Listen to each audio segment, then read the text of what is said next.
Bueno, sean bienvenidos. Vamos a seguir revisando la preparación de un examen de derecho filiatorio. Habíamos quedado en la principio de interés superior del niño, lo habíamos revisado en el video anterior y ahora vamos a revisar nuevamente el concepto de filiación eh, y algunos u otros que nos van apareciendo en la cédula. ¿Ya? El concepto de filiación aparecía precisamente al inicio de la materia, ¿ya? El término filiación del latín filius se sintetiza al conjunto de relaciones jurídicas que, determinadas por la paternidad y la maternidad, vinculan a los padres con los hijos dentro de la familia. La procreación, es decir, constituye el presupuesto biológico de la relación paterno-filial, ¿no? Sin embargo, esta relación puede constituirse sin atender al hecho biológico, como sucede en la filiación adoptiva y en la aplicación de técnicas de reproducción humana asistida con donantes. Para sumar arriba, la filiación es la relación de descendencia que existe entre dos personas, una de las cuales es padre o madre de la otra. El jurista español Lacruz, por su parte, entiende que la filiación es la procedencia biológica de un hijo respecto de sus progenitores e indica que, en principio, la relación jurídica coincide con esa realidad biológica. Sin embargo, no siempre existe esa coincidencia. ¿Ya? La filiación como hecho natural se da siempre y en todas las personas, no siempre existe como hecho jurídico. Asimismo, la utilización de donantes en las técnicas de reproducción humana asistida y en la institución de la adopción dan origen a un tipo de filiación distinta, ¿no? Donde los principios de voluntariedad, de responsabilidad, serían los que determinan la filiación, no así el hecho biológico. Se consideran más importantes que la realidad biológica en sí. Las realidades efectiva y social y educacional toman importancia, ¿no? En consecuencia, la filiación es una relación fundamentalmente entre el padre, el hijo, la madre y el hijo. Los términos paternidad y maternidad, hijo, filiación, padre, expresan sobre todo categorías jurídicas estructuradas sobre papeles culturales, ¿no? Estos serán los llamados padres sociales. Como contrapartida se encuentran los progenitores, que son los padres biológicos, en la adopción, los que aportaron el material genético, en las técnicas de reproducción asistida. Estos no pretenden tener una relación jurídica de filiación, ¿no? Solamente eh, sirven, ¿no? Para dar vida al hijo. Así termina la cédula 5. Vamos a empezar la cédula 6, que se refiere al uso de la palabra niño y menor, ¿no? Como puede apreciarse también el lenguaje de las leyes va cambiando, las normas que regulan la filiación y la adopción se refieren al interés del niño, comprendiendo dentro del concepto niño, niña y adolescente. En cambio, la ley de tribunales de familia habla de interés del niño, niña y adolescente, de acuerdo a la terminología usada a nivel mundial. En otras palabras, los términos utilizados en el Código Civil y en las leyes recientes son diferentes. ¿Ya? El Código Civil de 1857 dice que se refiere al niño como el artículo 26 dice, llamas infante o niño todo el que no ha cumplido 7 años. Impúber el varón que no ha cumplido 14 años y la mujer que no ha cumplido 12. Adulto el que ha dejado de ser impúber o simplemente mayor el que ha cumplido 18. Y menor de edad o simplemente menor el que no ha llegado a cumplir. Hecha la salvedad, en definitiva tenemos que entender qué se entiende por niño, ¿no? La Convención de Derechos del Niño nos dice que eh, niño es todo menor de 18 años, ¿ya? Para la ley que crea los tribunales de familia, niño o niña es todo el que no ha cumplido los 14 y adolescente es el que está entre los 14 y 18, lo que es reiterado por la ley que regula la responsabilidad penal de los adolescentes. Ahora nos vamos a referir al principio de interés superior del niño y niña adolescente, ya lo habíamos visto, así que nos vamos a saltar esta pregunta. Cabe destacar que, según lo que habíamos revisado, habíamos visto en realidad el concepto, ¿no? Eh, ¿Cuál es el contenido? Lo habíamos esbozado, quizás será bueno revisarlo de nuevo. Lo vamos a ver ahora. Empezamos con una pregunta, dice, ¿cabe la pregunta sobre el contenido del interés superior del niño? Dice sobre este punto, bueno, sobre este punto se señala que tal contenido corresponde a la convivencia o necesidad preeminente en el orden moral o material del menor. Ya lo habíamos visto, ¿no? Ese es el contenido, ¿no? La preeminencia en el orden de las cosas de los niños y adolescentes. Para Sillero, eh, es la plena satisfacción de sus derechos, así de simple, ¿no? De los niños y adolescentes. El contenido del principio son los propios derechos, ¿ya? Interés y derecho, en este caso, se identifica. Es decir, el principio le recuerda al juez o a la autoridad de que se trate que en ella no construye soluciones jurídicas desde la nada, sino en estricta sujeción, no solo en la forma, también en el contenido a los derechos del niño y niñas y adolescentes sancionados legalmente. Por su parte, el 222, inciso 2, nos dice que la preocupación fundamental de los padres es el interés superior del hijo, para lo cual procurarán su mayor realización espiritual y material posible, ¿no? Finalmente, nuevamente reitera el contenido.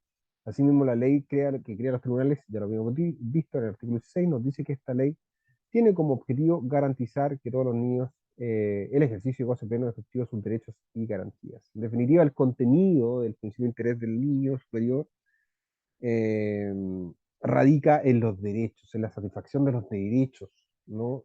Y en la sujeción, ¿no? Que se tiene que tener en la preeminencia de los derechos del niño por sobre otros, ¿no? Una preeminencia que tiene relación con la satisfacción completa de los derechos, ¿no? Es decir, la realización espiritual y material posible, la máxima, ¿no? El goce pleno y efectivo de los derechos y garantías. La cédula 7 nos va a hablar de la realidad biológica y la importancia en materia filiatoria. ¿Ya? Bueno, partimos diciendo que el mensaje del proyecto de ley donde se establece como idea central la búsqueda de la verdad biológica, al decir que se consagra asimismo el principio de la libre investigación de la paternidad y la maternidad, ¿no? La verdad biológica. Agrega que sienta un principio general que viene a revertir lo que había dicho Napoleón, eh, que prohibió expresamente la investigación, ¿no? Ya habíamos visto que Napoleón decía que no había cabida para los bastardos. O sea, triste y famosa frase. En consecuencia, se privilegia la verdad biológica por sobre la verdad formal. La finalidad de consagrar la libre investigación de la paternidad y la maternidad es conocer con la mayor certeza posible la verdad filiativa. Esto implica determinar quién es biológicamente o genéticamente el padre o la madre o ambos, ¿ya? Al incorporar la libre investigación de la paternidad y la maternidad, la legislación se adecua al derecho a la realidad social, ¿no? Que es lo que se quiere ver en general, ¿no? La realidad es que 219.571 niños nacidos en el año 2005 en Chile, 127.385 nacieron fuera del matrimonio, es decir, el 58,1. No conocen su realidad biológica, ¿no? Por otra parte, al investigarse la paternidad y la maternidad, se está ejerciendo un derecho a la identidad de aquellos niños, ¿no? La libre investigación de la paternidad y la maternidad, ¿qué referencias tenemos? Bueno, al investigarse la paternidad y la maternidad, se está ejerciendo, como decíamos, el derecho a la identidad que tiene toda persona. Este derecho se encuentra recogido como referencia en la Convención de Derechos del Niño, en su artículo 7, en su artículo 8, y en la Convención Americana de Derechos Americanos sobre Derechos Humanos. También está el llamado Pacto San José de Costa Rica, 1819. También en forma tácita en el Pacto Internacional de Derechos Civiles y Políticos, artículo 24, ¿no? El artículo 195 del Código Civil establece que la ley posibilita la investigación de la paternidad o maternidad en la forma y con los medios previstos en los artículos que siguen, ¿ya? Sin embargo, la ley establece límites para la investigación. ¿Qué límites son? Bueno, cuando exista la posesión de estado de hijo por más de 5 años continuos y cuando también se haya recurrido a la aplicación de las técnicas de reproducción humana asistida utilizando donantes, ¿no? Así lo dice el 182.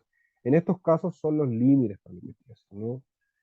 Cuando existe la posesión de estado de hijo por 5 años continuos, y cuando se haya recurrido a la aplicación de técnicas de reproducción humana asistida, utilizando. En consecuencia, la ley 19.585, en cuanto a la libre determinación de la afiliación, se inspira en la verdad biológica frente a la verdad formal, ¿no? Lo anterior haciendo prevalecer el derecho de identidad del menor, es decir, que eh, se prevalece, ¿no?, la verdad formal. Pero como todo derecho no es absoluto, se encuentran barreras en el caso de que el estado de hijo acreditado por la posición notoria indique que es más conveniente para el menor, ¿no? El 201 que lo vimos, el estado de 5 años, y cuando se apliquen las técnicas de reproducción asistida con donantes y el marido o compañero de la mujer lo hayan autorizado. Esto explica las limitaciones establecidas en la legitimación para el ejercicio de la afiliación, ¿no? Además, se vincula con la necesidad de que se comparte el campo de la verdad biológica con otros criterios de la verdad afectiva, la verdad social, ¿no? Que no es biológica.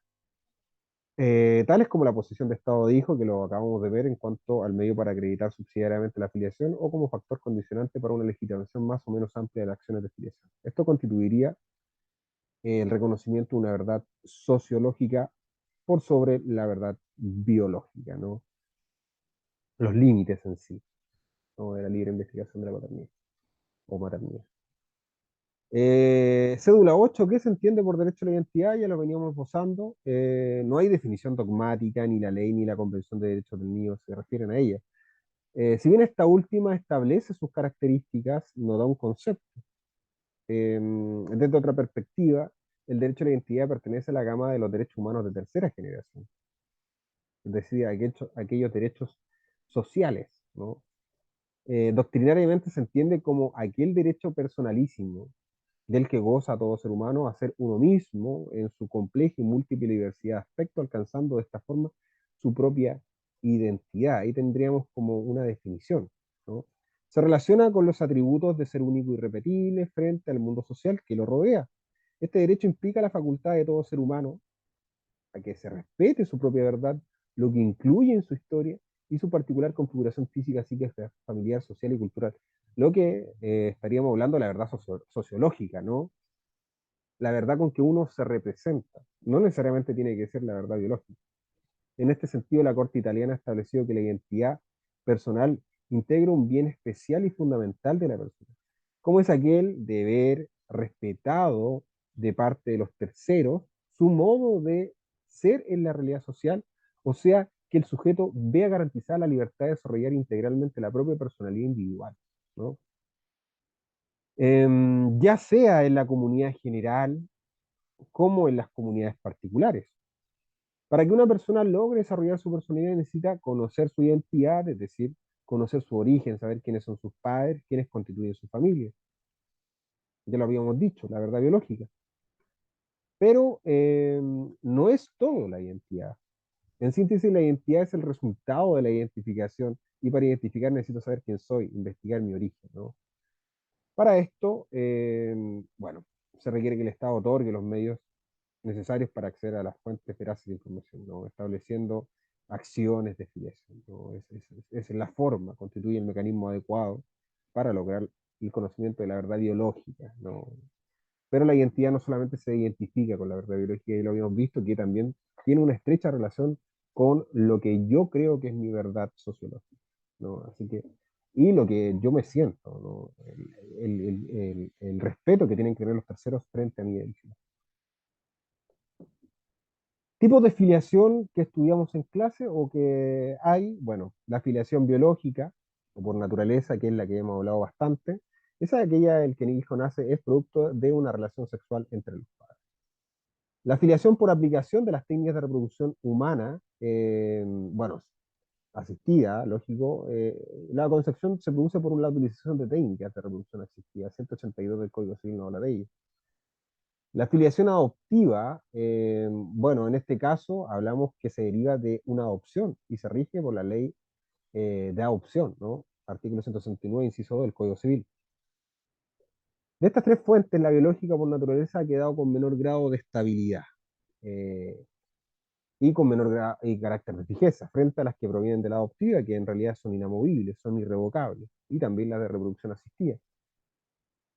Hay una presunción de derecho que son padres aquellos que dieron el consentimiento para el tratamiento. ¿Ya? Es por eso que es inamovible la realidad de la reproducción asistida. Pero la estabilidad y la fijeza de la biología no están así. Ya sabemos que existen los exámenes de ADN.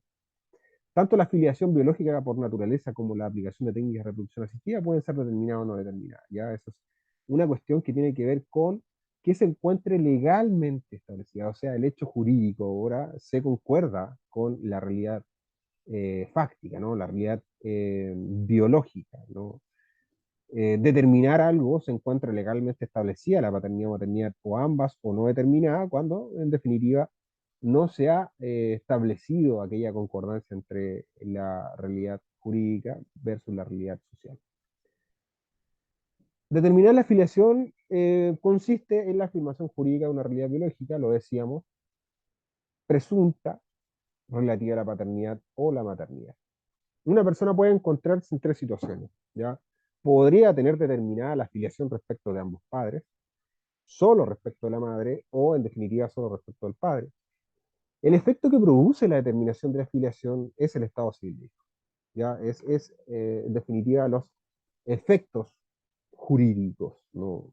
El estado civil de hijo respecto a una persona, ¿no? El artículo 33 lo dice así.